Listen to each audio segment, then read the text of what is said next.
listen to this. I've got 3 massive Celtic stories for you today.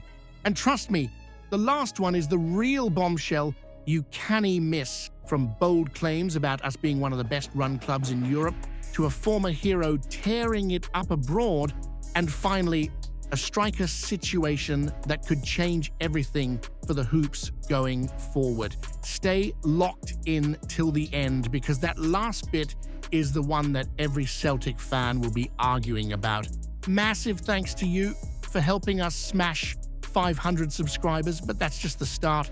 With more than 2,000 views on every story, if you hit subscribe right now, we'll fly past 1,500 subscribers, all backing the Celtic. Let's prove once again that our support is miles beyond anything the Rangers could ever muster. We have 6 news a day to keep you updated with the mighty Celtic. Hit that subscribe button and be part of it. You know, every year when the numbers come out, folk get caught up in the balance sheets, the millions stacked up in the bank, the talk about being the best-run club in the country. And Hugh Keevins, is at it again, saying Celtic are not just the best run in Scotland, but one of the best-run clubs in the whole of Europe. On paper, it all looks tidy. The money's sitting there, the board pats itself on the back, and the press goes on about how professional and sensible it all is. But let's be honest with each other. You don't buy a ticket for paradise just to hear about cash reserves. You don't sing You'll Never Walk Alone thinking about annual accounts.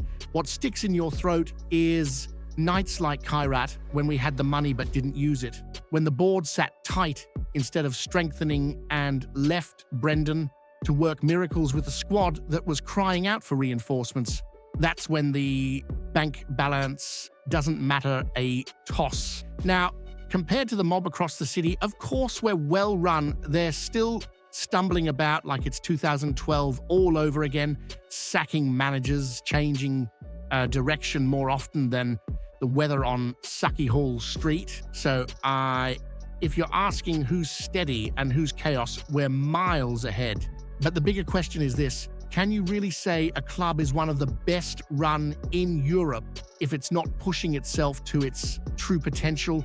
Because at Celtic, it's not about being safe, it's about being ambitious, it's about competing in Europe, about bringing in the quality to match the stature of the badge. That's what this club deserves. So let me ask you this: would you rather see Celtic sitting on a pile of money and being called sensible, or would you rather see that money spent on players who make us feared again in Europe? Hit that subscribe button, lads. Let's giant Lordy till we hit 1,500 mad Celtic daffs. Liel Abada. Now, there's a name that'll always bring a smile to a Celtic fan's face. I can still see him bursting down the wing, leathering it past keepers, and let's be honest, tormenting the Rangers' defense so badly they're probably still having nightmares. That 3-0, that 4-0. At Paradise, Abada wrote himself into Celtic folklore that day. He was only a boy when he arrived for 3.6 million, but he left as a proper hero of the Ange era.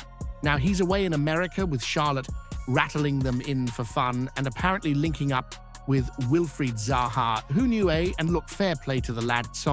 He's already got more goals in MLS than Balikwisha's managed here, and that's bound to raise a few eyebrows. He's only 23, still got his best years ahead of him, and he's proving himself in what folk will tell you is a stronger league than the Scottish Premiership. Maybe it is, though I'd still fancy Celtic on a rainy Wednesday in Dingwall against half those sides. But here's the thing: as good as Abada was, and as much as you might look at his stats now and think we could do with him, you can't ignore the way things ended. The politics, the injury, the feeling he couldn't stay here. It was never about ability. The boy was astonishing, undroppable when he hit top form. No doubt about it. If he was still in the hoops, he'd improve us today. So here's what I'm asking you. Did Celtic make the right call cashing in for 10 million? Or should the board have fought harder to keep a lad who lived for scoring in the big games? Hit Hit that subscribe button, lads. Let's giant loldy till we hit 1,500 mad Celtic daffs. You know what? This whole chatter about strikers at Celtic has folk going round in circles, but let me tell you straight, Johnny Kenny is the name you should be keeping in your head. Forget about Iheanacho for a minute, because Kenny's the lad Rodgers himself called a natural finisher. And when a manager like Brendan drops words like that, you've got to sit up and take notice. The boy's only 22, came in from Sligo, did his graft in the B team, went out on loan, had his struggles, but then showed exactly what he's about at Shamrock Rovers. 26 goals in 76 games, and not just against Diddy sides. He was scoring in Europe too.